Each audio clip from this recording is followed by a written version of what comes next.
What's up, guys? In this video, I'm going to walk you through all the key features of the Pioneer CDJ and how to use them. Now, we are using the Pioneer CDJs in these videos. However, there's tons of other manufacturers out there that make really good quality CD players. The options vary on all of them, but some of the key factors that you want to look for are sturdy build, good sound quality, and fast response with instant reaction time so that you can start and stop without any delay. If you want to manipulate your tracks as if they were on records, you want to get a CD player with a vinyl mode and a decent sized jog wheel in case you want to scratch and do fun stuff like that. But again, don't worry if you don't have Pioneer CDJs, because most of these features will translate over to those CD decks. And also, you should watch these lessons anyway, because this is what you're going to find in the club, because these are industry standards. So most clubs that have CDJs are going to have some sort of Pioneer CDJs. Now, in these lessons, we're working on the Pioneer 2000. Like many of the other CDJs, you can play traditional CDs, CDRs, DVD-Rs, all with MP3s, waves, AIFF, or AAC files. You can also play music from USB, like flash drives, larger portable hard drives, your phone, your tablet, or laptop, or even the SD cards that are actually in the CDJ itself. The layout of the CDJ 2000 is the same as many of the other CDJs, like the 1000 through the Mark III, the 900, the 850, and the 350, and the CDJ 2000 Nexus, which is a step above this CDJ with rekordbox software integrated in the actual CDJ. This layout is also very similar to the newer Pioneer XDJ USB player, which doesn't even use CDs at all. Instead, it's more like a single deck USB controller that's just laid out in the familiar CDJ format, and also features a touchscreen with rekordbox software integrated as well. So let's dig into the basic functions of the CDJ. First, we have the power switch. The power switch is in the back. We want to turn that on and wait for it to load up. And do the same for the other one. And make sure your mixer's on. And we'll go over the mixer in the next video, so don't worry about that. Just make sure it's on. Next, you want to get your CD, and the disc loading slot on the CDJ is in the front right here. You just pop that in. And then it ejects with this button right here.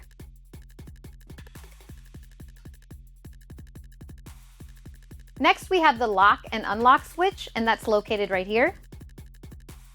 And this locks the player, so discs can't be ejected and tracks can't be loaded unless the CDJ is in pause mode, which means you have to hit the pause button each time before loading a new track or CD or whatever.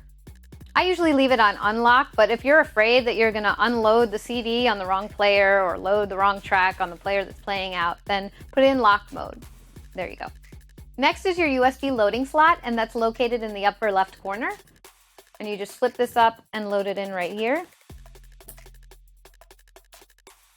And then it'll flash red to let you know that it's actually active and working. And remember, you only need one flash drive or one portable hard drive if you have your CDJs linked. Now, right below that, we have the SD card slot. And we talked about that earlier when we plugged in our SD cards. But remember, you can actually house your tracks on the SD card. So there's that. Next up, we have the play pause button, and that's in the lower left-hand corner. And that plays and stops the track. It basically plays it when you hit it, and then when you pause it, it stops it where it is in the track. And when you hit play again, it'll start up right away again where you paused it. So it's just like a turntable, rather than starting it from the beginning of the track each time you hit it, which is pretty cool. So let's hear that.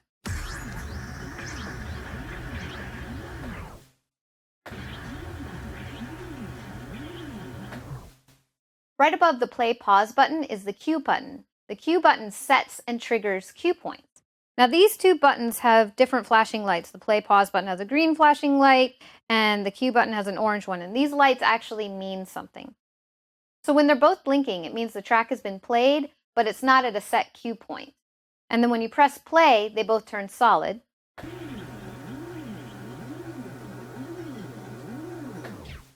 And once you set a cue point, the lights change again. So let's set a cue point first, and all you do is just hit it.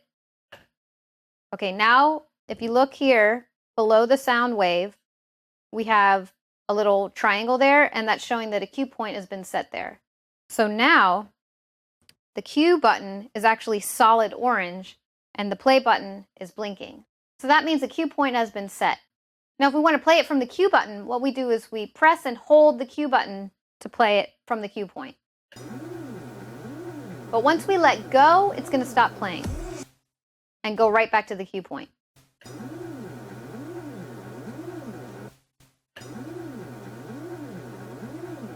Now, the way to keep playing after that is to press and hold the Q button and then press the play button.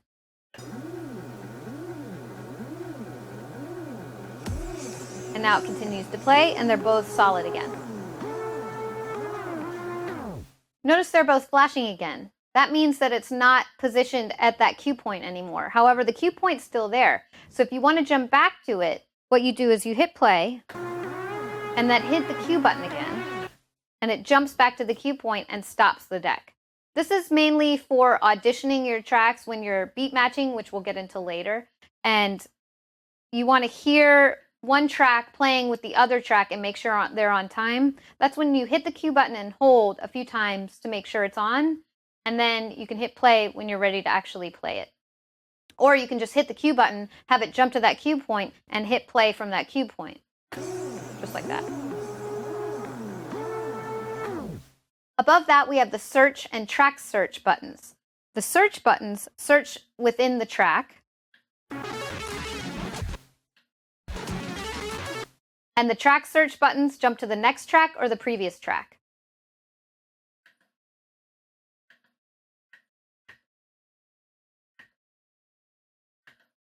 Above that, we have the direction switch, and that controls the direction in which the song is playing, either forwards or backwards. So if you're playing a song and you want it to go backwards, you just flip it into reverse.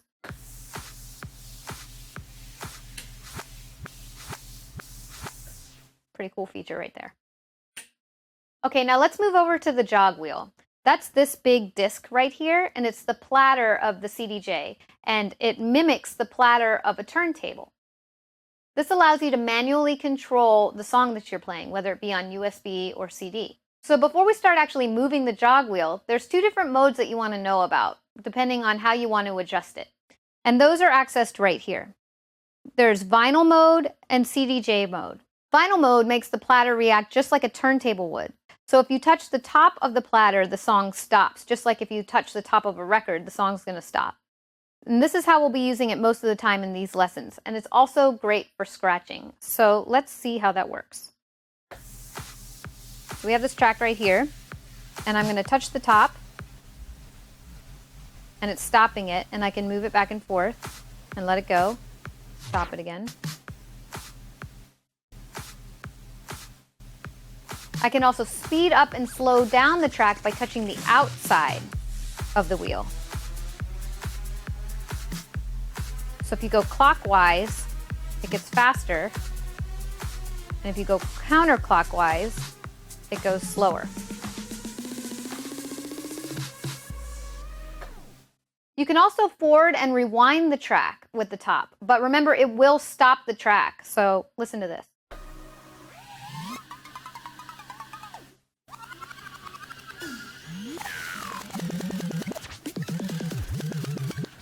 And then when you let it go, it starts playing again, if it's set to play. You can also do it while it's on stop. The next mode is CDJ mode, and that's toggled right here with the jog mode button. So when you have this mode on, it deactivates the top so that when you touch it, it's not going to stop the track. And the top reacts just like the side does in vinyl mode, where you can pitch bend it. You can speed it up and slow it down.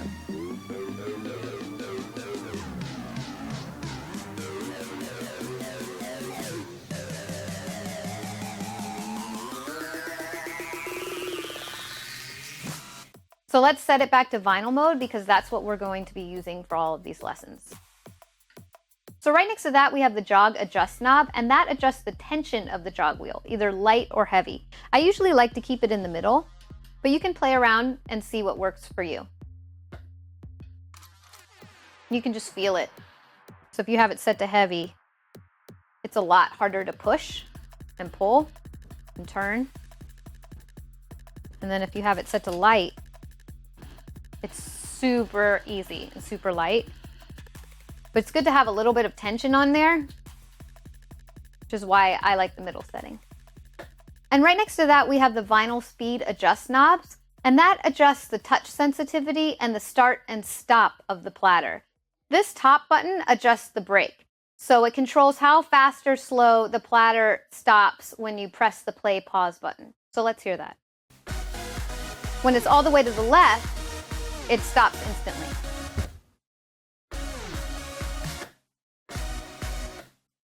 And then when it's all the way to the right, it slows down really gradually before it stops.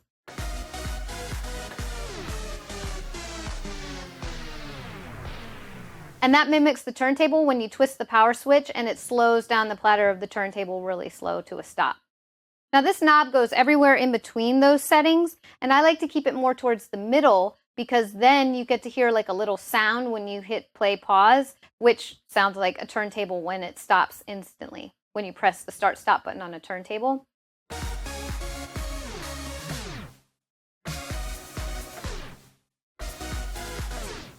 But you set it however you like it.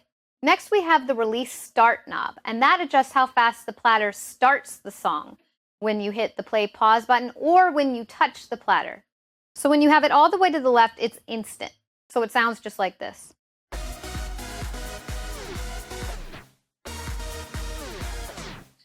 And then when it's all the way to the right, it slowly starts up.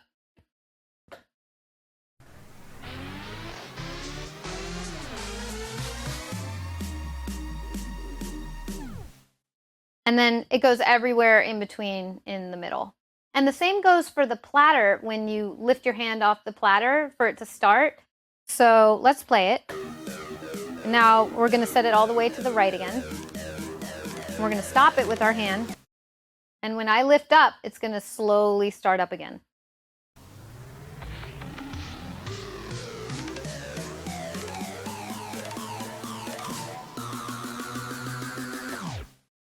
And it goes everywhere in between.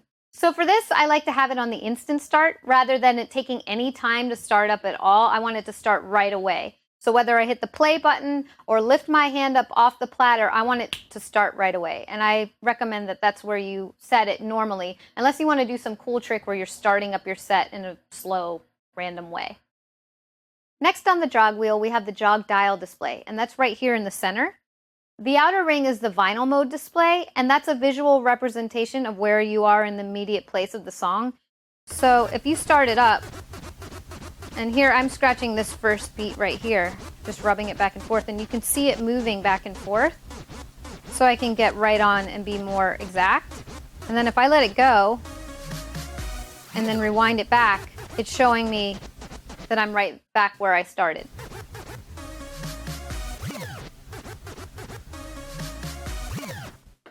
This is not only very helpful for cueing, but also extremely helpful for scratching. So when you get into that, this will help you out a lot.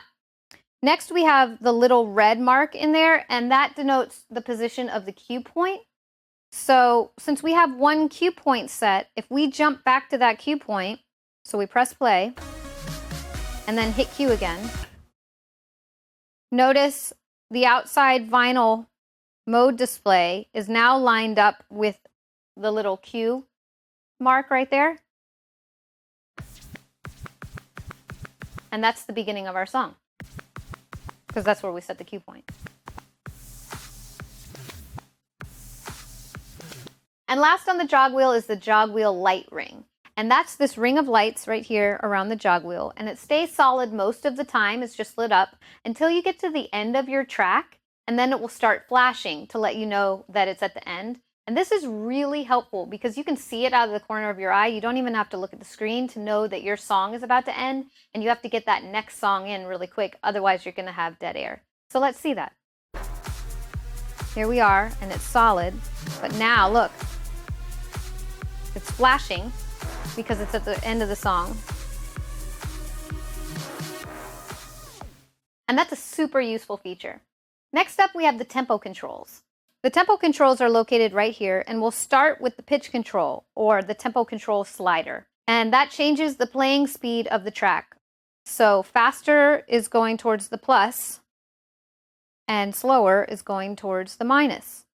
And this is what you use to actually beat match your tracks together. So if I have a track playing over here and it's at one speed, say that it's a certain speed, and this track right here is slower than this track, I'm going to have to speed it up using the pitch control so I can align the tempos. So let's hear what it sounds like. So I go down and it gets slower.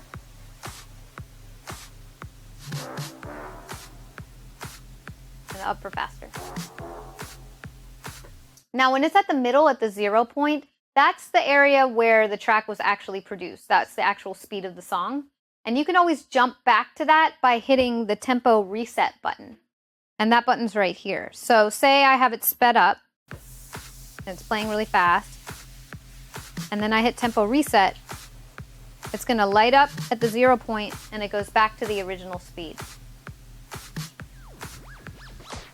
Next we have the master tempo button, and the master tempo button is actually a key lock.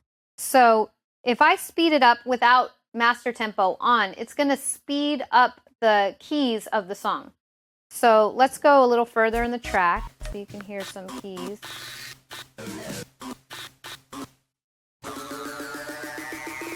And here's the normal speed.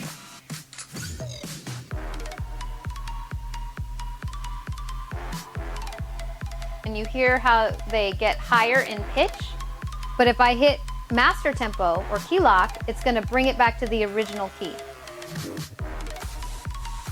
So no matter where I move the pitch slider, it'll keep the original key of the song.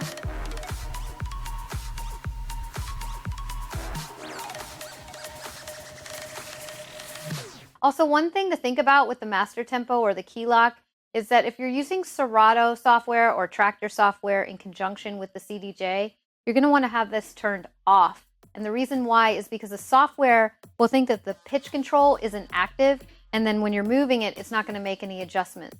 However, there is a key lock in both of the softwares, so you don't have to worry about that. But that's the master tempo. Above that, we have the tempo control range button. And this button controls the range of the pitch control or the pitch slider. So how far fast and how far slow it actually goes. So it's based in percentage. So we have plus or minus 6%, plus or minus 10%, plus or minus 16%, or wide, which is plus or minus 100%. And when I say percent, I mean you start here at 0, right? It's 0%, then it's 6% faster when it's all the way up, and 6% slower when it's all the way down. So let's hear that. And for this, I'm going to take off the key lock or the master tempo so you can really hear the change. So to toggle between them, you just press the button a few times and you look at your screen right here. And you can toggle between them. And I'm going to have it plus or minus 6. So here's at 0. And let's hear it speed up.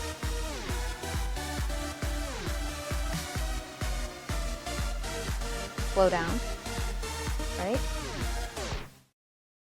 Next, plus or minus 10. So this is a little bit of a wider range.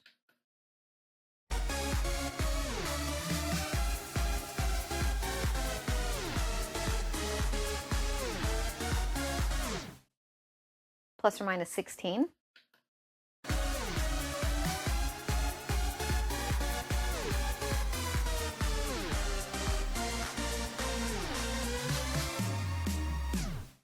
And then we have wide, or plus or minus 100.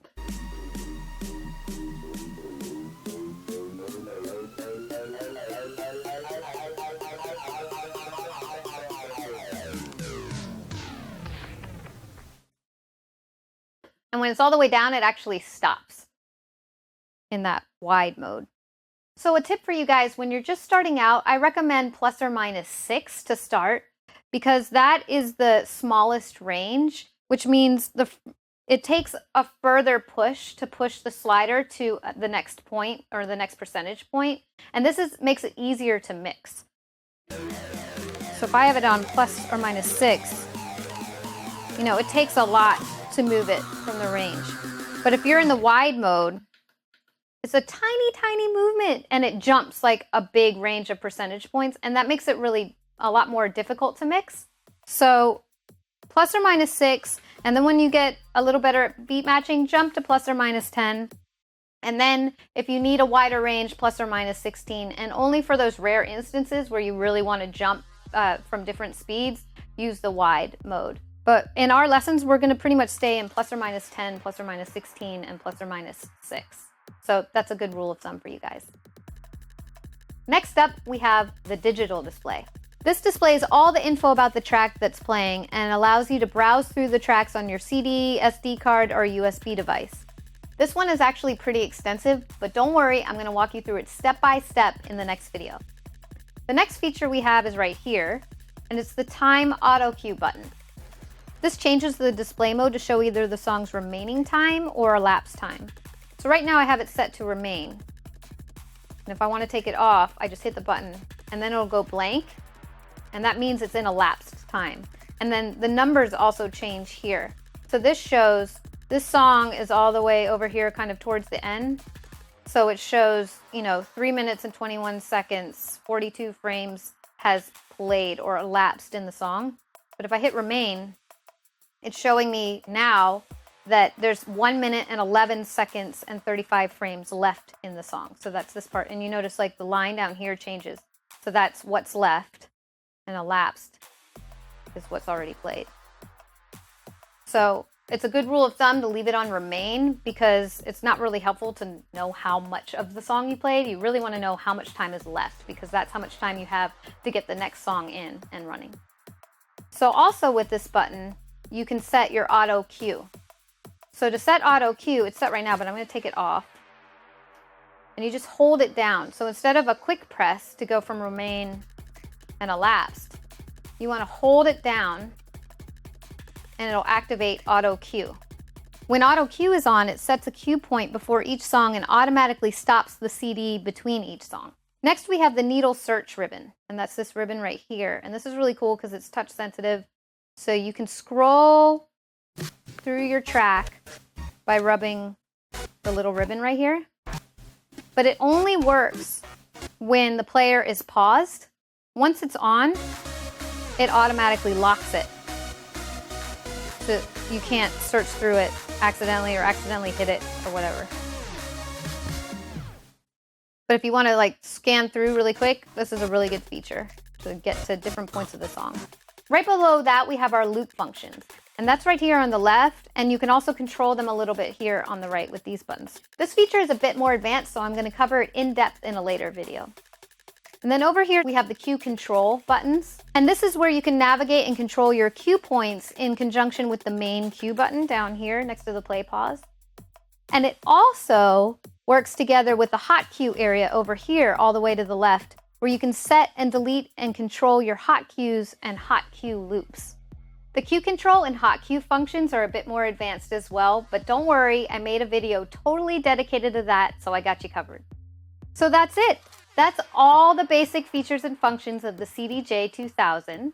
And this correlates with a lot of other CDJs, so you know what to look for now when you're looking for a CDJ. In the next video, we're going to dig much deeper into the digital display. I'll see you then.